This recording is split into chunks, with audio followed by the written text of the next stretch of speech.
Our degree is focused on the adult learner, which means that instead of teaching curriculum that is around a siloed business education, you teach around the business problem.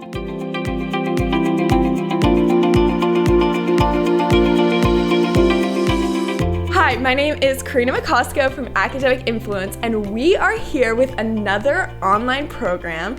And so coming out of the pandemic, we've been seeing a lot of new interest in online programs. And so we just want to hear how your program got started, what was kind of the original vision for that, and then we'll kind of see how it has been transformed by the pandemic and also just by recent new digitalization of kind of our whole world. So starting off, how did your program get started and what was kind of the original vision for that? Thanks. Yeah, it's good to be here with you. The original vision we work with edX. They are our marketing partner. And so about 5 years ago, I developed a MicroMasters series in digital transformation that was purely online. And the hope of that program is that it would attract people to then come and matriculate in Boston at our university to then pursue a face-to-face degree. So that program was very successful. We've touched nearly 500,000 learners. But what I quickly found out is that most people, adult learners, those who are in their 30s and 40s, want to stay in their country with their school district, with their job, and pursue their education there.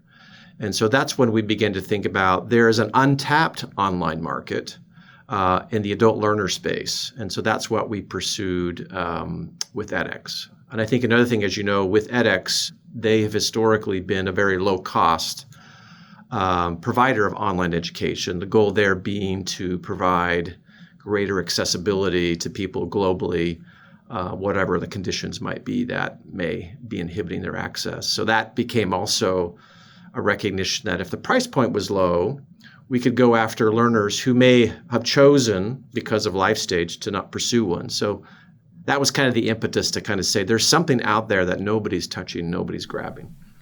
Right. And so you kind of touched on something, a common trend that we've seen in a lot of online degrees is that the online degrees are best for people in this untapped market who want to stay where they are. And so how do you think you've kind of seen a change maybe in more people who want an online degree? Have you seen a change from just people who maybe have kids, they can't leave where they are to go and travel to college as we're coming out of this pandemic? Are you seeing more young people who are like, look, I was just on Zoom for 2 years and I quite enjoyed it, and so now I want to go get an online degree? Or is it really staying at people who are adults pursuing an education who can't move from where they are? I think whether you want to call it upskilling through a certificate, or in our case, an MS degree, a full master's degree, in this case, an MBA, I still think we're seeing differences in the market in the sense of the adult learners are really going after that credential, the larger credential, in this case, a master's, whereas I think the upskilling with the younger crowd is more around certificates. And those are typically technical, niche-y kind of things to build that skill based out. The particular learners we went after, we kind of had a target audience of 35 years old as an average age, 10 plus years work experience. And so that was typically a person who was maybe in a specialized business role. So it could have been product management, it could have been a lawyer, it could have been in finance, accounting, and analytics. And they wanted that general business education experience. But again, if I'm 35, how am I going to get that if I want to stay at my company, if I want to stay in my school district, that type of thing. So we kind of went focused on that way. And I think maybe one thing that was embedded in your first question is we did this all before the pandemic. So what I would like to say is that the rising tide just kept rising. I think the pandemic kind of pushed that forward. And I think one of the things we're quite satisfied with is that in some ways that adult market, that 35-year-old average age, 10 years plus work experience, we did some surveys and some focus groups, but still, until you build it, you don't fully know if they will come. And we've been just really pleasantly surprised how they've come and the volume they've come in. So, Wow, that is just great. And is your degree completely online, or do they still come in for a few like hands-on or maybe classroom experiences? So I made a decision very early on to go pure type, largely because with the MicroMasters experience, people are going to, if you're talking about a global MBA program, they are going to stay in country. If you have hybrid activities, residential activities, that's just going to add to the cost. And so one of our mantras was to lower the price of education as an access point. The other thing, too, that you notice a little bit in design is, and maybe I could tell you a bit about how our curriculum is different. Yeah. In some ways, our degree is focused on the adult learner, which means that instead of teaching curriculum that is around a siloed business education, you teach around the business problem. That's everything we know about research around adult learners. That's how they want the problems to be focused on, because they want to, what they study, they want to take the next day and apply it. And so we organize it around business problems, not accounting, finance, statistics, marketing, strategy. And then given that, we had to do an integrated curriculum. So we bring different faculty from different disciplines to do that. And then the other element that we pushed was to say, we want this to be driven by peer-to-peer. And so with those three elements that are quite unique in the whole space, then back to your question around, do we have a residential component? What you'll notice a lot with traditional online programs is they go to the traditional silo approach, and then they save kind of the unique peer-to-peer experiences for when people come residential. And I didn't want that safety valve. Plus, it would have driven up the cost, right? Right. And so my goal was to say, if we're going to do this, let's do it right in terms of, if we're going to leverage the online as a way to drop cost and a way to increase accessibility, anything residential would have meant that I would have seen the residential as the special place, right? To create, face-to-face experiences. So we've worked very hard to use the technology and how we use a cohort. So it's not self-paced. We're very team-based in our approach. And so in some ways, many of our students report back that they feel more presence, both of faculty and their peers, than they do in their previous educational experiences, which were face-to-face. So again, as a designer, I'm an innovation guy, I'm a designer guy. And so in some ways, the residential would have created a safety valve, right? Right. That you wouldn't have optimized the new space to try to achieve kind of new and different things. Wow, that is so interesting. And that's really great that you've seen such great turnout in this. And so what I'm hearing is that you designed your program specifically for this 35 to 35 plus audience.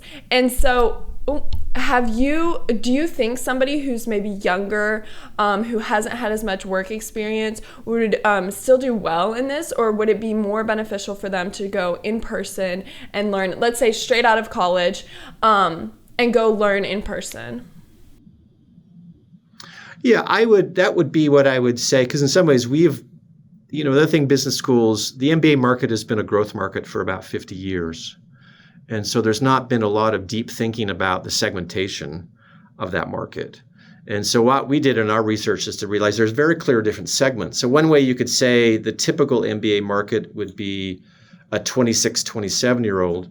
And what we see in the marketplace is they're looking for highly specialized skills. So they're pushing against the general management skills. They want to do analytics, digital marketing, things like that.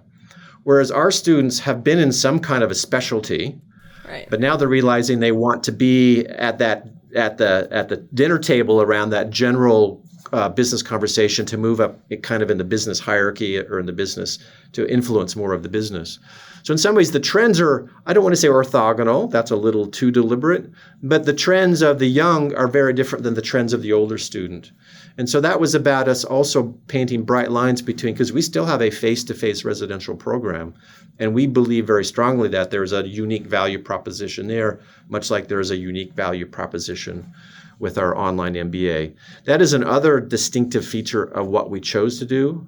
Most schools, what they offer their full-time students is they create a similar product, on the online thing. And then, of course, then the challenges is you got questions of cannibalization, you got questions of bright lines, and you got questions of what's your strategy. So. Yes. Well, that is great. And you kind of jumped ahead on what my next question was going to be, which is how is your curriculum different than others? But I really want to talk about this because this is so interesting, the way you've chosen to really specialize for people who have already been in the work field, who are really looking for how can I apply what I'm learning, this practical application. And so, I mean, it really makes sense. You know, if you're 35 plus and you've already been working in the field for 10 years and you're just wanting to move up in the ladder, sitting in the same curriculum or even in the same classroom as somebody who's fresh out of college, who hasn't worked, is really, it's not practical. But I want to hear, how did you develop this? How did you kind of go from saying, look, these people are target audience, they do need a different curriculum, to really deciding that this is how they could best learn and really wanted to learn? Yeah, I think it's a little bit, we could even talk a little bit about how traditional academics is structured and whether you want to see it has positive sides and it has somewhat problematic sides. Right. But often curriculum is developed by faculty who are very specialized. That's the whole incentive system, peer-reviewed journals, and what we do is, I mean, I'm one of those kind of people.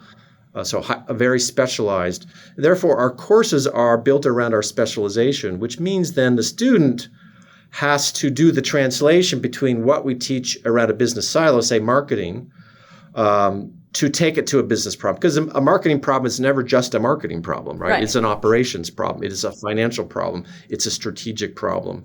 And of course, faculty will touch on those elements. But in some ways, if you have a course where you're teaching both operations, strategy, and marketing, which we actually have a course that teaches those all together, that means the translation distance. Again, if I'm an adult learner and I'm getting them defined that way, the distance I have to go to take it to my workplace tomorrow or next week is this big versus that. And I think some ways what we've historically done to the traditional student is we took them out of their context, placed them in a classroom, and said, you have to come to us. We won't come to you to some degree, right? Right. So what we're trying to do is we're challenging that approach. In some ways with younger learners, you know, since they don't have a lot of experience, you may, that more traditional approach is more appropriate. But we felt like with the adult learners, we really needed to do that. And I think that's what's appealed to the people who have come, and they, you know, fortunately for us, they're seeing it actually in their experience.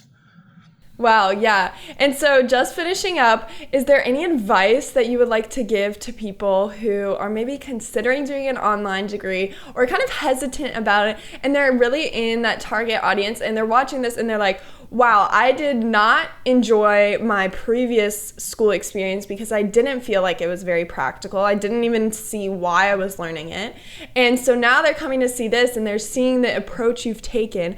What advice would you have for them if they're still on the edge of whether they should go back and pursue a degree?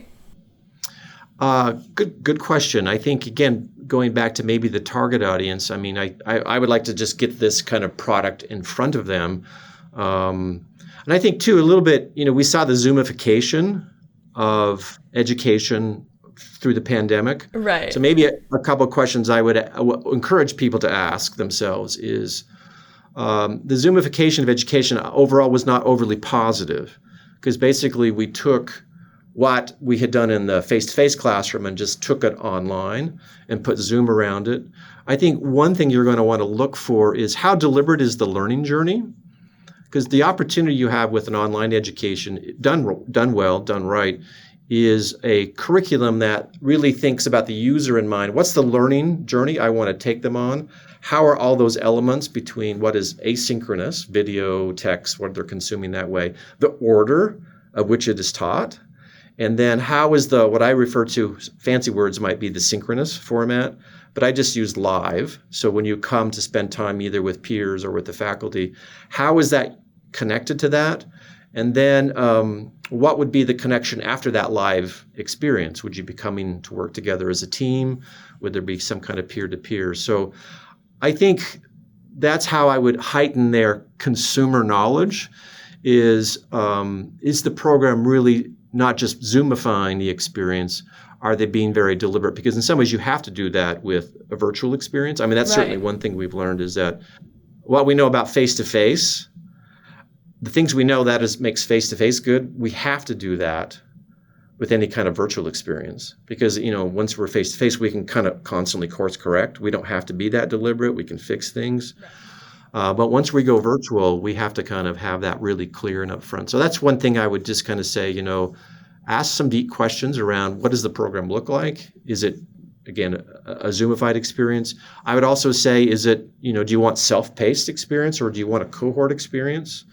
Do you want high engagement versus low engagement? One thing we built ours for is we always deeply feel that an MBA is a highly engaged experience. So that's the challenge of a scaled online MBA program, because in general, business is a multidisciplinary experience. They're not clearly right or wrong answers. Business is complex. It's constantly moving. There's competition. There are good answers and bad answers.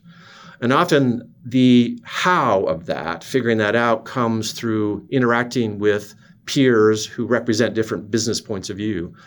And so you have to try to replicate that as much as you can on an online program. So they're seeing the trade-offs. They're seeing how, to innovate, I would have to construct a new category, not just use the existing category I have. And I've learned about that by listening to another person here who has a different set of experiences in a different industry. And so I think that's another thing that I would do, particularly for business education, is to look for something that allows this kind of peer-to-peer kind of engagement to kind of maximize the learning experience.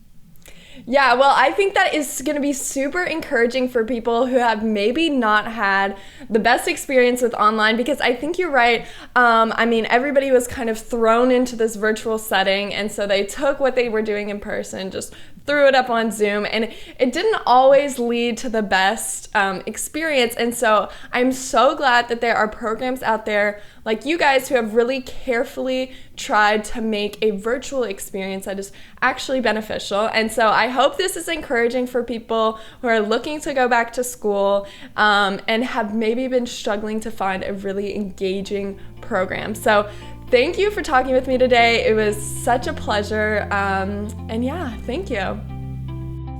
Thank you, Karina.